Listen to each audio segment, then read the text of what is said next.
Hello everybody, my name is Smarty, short for Smarty Reads, and welcome back. Today I'm going to read Chapter 11 of Mallory in the Spotlight. It's called Lights, Camera, Action. Let's begin. Marianne! I scream her name and run to hug her as soon as Joey walks backstage with her.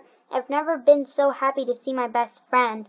The only problem is she doesn't look as happy to see me. In fact, I think if Joey weren't holding her arm so tightly, she'd probably turn around and leave. Mrs. Denson gives me an "if this is what you need to start acting like Annie" look. Hurry up! I don't mind conflict on the stage, but I don't like it in real life. I take a deep breath and start talking. Conflict, the struggle between two or more actors that leads to a climax. Marianne, I'm so sorry about the email, as I whisper as I pull my best friend to a corner. I don't want anyone else to hear what I have to say. Marianne starts to talk, but I stop her before she starts. Wait, there are some things I have to say to you. I tell Marianne that I never meant to write an email about her, especially to Ariel and Danielle, and that I shouldn't have written it. And that is no excuse for writing it. And I'm totally sorry for it, and I did, because lately you've been acting like my best friend, and Ariel and Danielle have been nice since we started rehearsing together, and I should have known that even when they're acting nice, they're not really nice, and I feel terrible about trusting them and wrote something bad about her that probably isn't even true, and I hope she can forgive me. And then at the top there's Mallory and Marianne in a corner. And I hope she can forgive me, because I would be so upset if she wasn't my best friend. When I finish, I take a deep breath and look at Marianne. I hope she'll say something like, "Mallory, I totally forgive you. You're always my best friend, and always will be." But that's not what she says.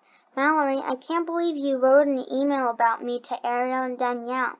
I know we always say things 3 times, but when I saw your email, I had to read it 3 times. I can't believe you wrote that. I'm your best friend. We've been best friends since we were born. I can't believe you thought I was jealous of you." I looked down at my shoes and tights. Listening to Marianne, I don't know how I ever thought she was jealous. My costume starts to feel hot and itchy. I look at Marianne. "I'm really sorry about what I wrote, and I'm even sorrier that I thought you were jealous. It's just that you weren't acting like yourself at all, and that's the only thing that seemed different." Marianne is quiet for a minute, like she's thinking. "Mallory, I have something to tell you." Even though we're alone in a corner, she looks around like she wants to make absolutely sure no one can hear her. Then she leans over and whispers in my ear. She whispers. I nod like I'm listening to every word that she is saying, and I am. When she's done talking, I look at her. I can't believe what I just heard. It explains a lot about why she hasn't been acting like herself lately. "Are you sure?" I ask Marianne. She nods her head that she is. "Wow!" I start to say something to her, but Mrs. Denson interrupts me. "Ladies, are we done here?" Mrs. Denson smiles at me, then gives me a big hug. Even though she hasn't said that she forgives me, I know she has. "We can talk about it more later," says Marianne. "You have a show to put on." And at the bottom there's Mrs. Denson, Mallory, and Marianne. Now it's my turn to smile. Now it's my turn to smile. "I think I'm ready to be Annie," I tell Mrs. Denson. "Curtain time, the beginning of the show." She nods like she's glad to hear this. "Places, everyone," says Mrs. Denson. She signals to Joey that it's curtain time. "Break a leg," Marianne mouths to me. When I walk back out on stage, the audience claps. I try to look so sad, but this time it isn't so easy. I'm glad when the music starts. After just a few lines of my song, I feel like Annie. When I'm done, Pamela comes on stage and sings her song as Miss Hannigan. We go through the rest of the show just like we did at dress rehearsal, only this time it's even better. Everyone is loud and clear.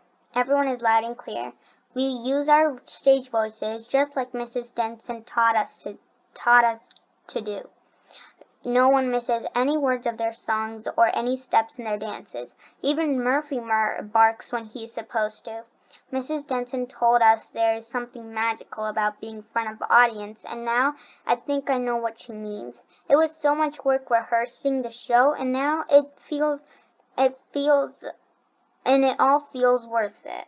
And at the bottom, there's everyone on stage with their Annie musical costume things. And yeah, it's exciting to be on stage, and I can tell everyone in the cast feels it too. When the old cast finishes the final song, we all take a bow. The audience stands up and claps. Lots of people whistle and shout. I've never heard so much noise in the auditorium. It was so much fun acting in the play, and it's even more fun being done acting in a play. I'm so happy that it went well. Joey motions for the cast to run off the stage. And then in the bottom there is Mallory dressed as Annie, Miss Hannigan, and all the other characters in the cast in the show Annie, and then there is Murphy sitting as the dog. We do, and then we start going up in groups for our final bows, or curtain call, which Mrs. Denson said is the official term. First the chorus goes up, then the orphans, then all the individual actors. Then everyone in the crew joins them on stage. Since I'm the star, I go last with Murphy. When I get to the middle of the stage, I take a deep bow, I hug Murphy, and he wags his tail like he's happy too. The audience claps even louder. Exit. When everyone leaves the stage. We all take one final bow before we exit. The first ever play at Fern Falls Elementary is officially over, and if you ask me, it was a big hit.